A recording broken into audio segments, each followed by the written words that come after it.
আসসালামু আলাইকুম। আশা করি সকলে ভালো আছেন। কবিগুরু রবীন্দ্রনাথ ঠাকুর তার একটি গানে লিখেছিলেন, কেয়া পাতার নৌকা গড়ে সাজিয়ে দিব ফুলে। আমি এখন দাঁড়িয়ে আছি একটি গাছের নিচে। তো এই গাছটি অনেকের কাছে অপরিচিত। কবিগুরু রবীন্দ্রনাথ ঠাকুরের যে কেয়া গাছের কথা উল্লেখ করেছিলেন, এইটা সেই গাছ। এটি হচ্ছে কেয়া গাছ। এই কেয়া গাছের আরেক নাম হচ্ছে কেতকী। অনেকে কেতকী নামে এই গাছটাকে চিনে থাকেন।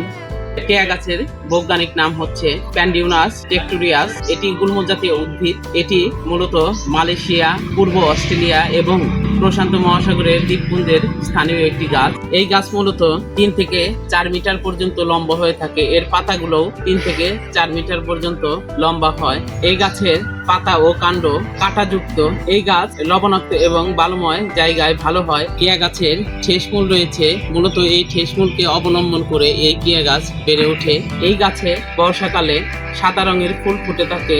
বিভিন্ন রন্ধন শিল্পে, যেমন পোলাও, বিরিয়ানি রান্নার ক্ষেত্রে কেওড়া জল ব্যবহার করি। মূলত এই কেয়া গাছের ফুলকে বাষ্পীভবন করে কেওড়া জল তৈরি করা হয়। এই কেয়া ফুল থেকে বিভিন্ন ধরনের সুগন্ধি তৈরি করা হয়।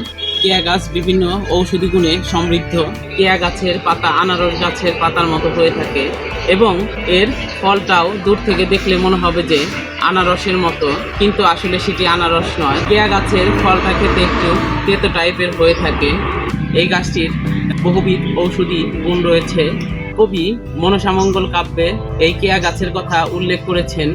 এই কেয়া গাছের আরেক নাম হচ্ছে কেতকী। অনেকে কেতকী নামে এই গাছটাকে চিনে থাকেন। কেতকী দাস ক্ষেপানন্দ, তার নামকরণ কিন্তু এই কেতকী গাছকে কেন্দ্র করেই করা হয়েছে।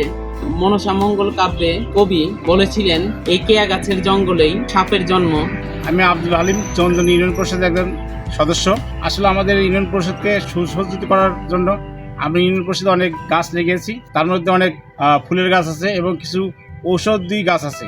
এখন আমরা যে গাছের নিচে দাঁড়িয়ে আছি, এই গাছটার নাম আমি আসলে জানতাম না, যদি আমরা নিজেরাই একসময় গেলে রোপণ করেছিলাম, কিন্তু নাম জানতাম না। আজকে উপসহকারী কৃষি কর্মকর্তার মাধ্যমে এই গাছটার নাম জানতে পারলাম।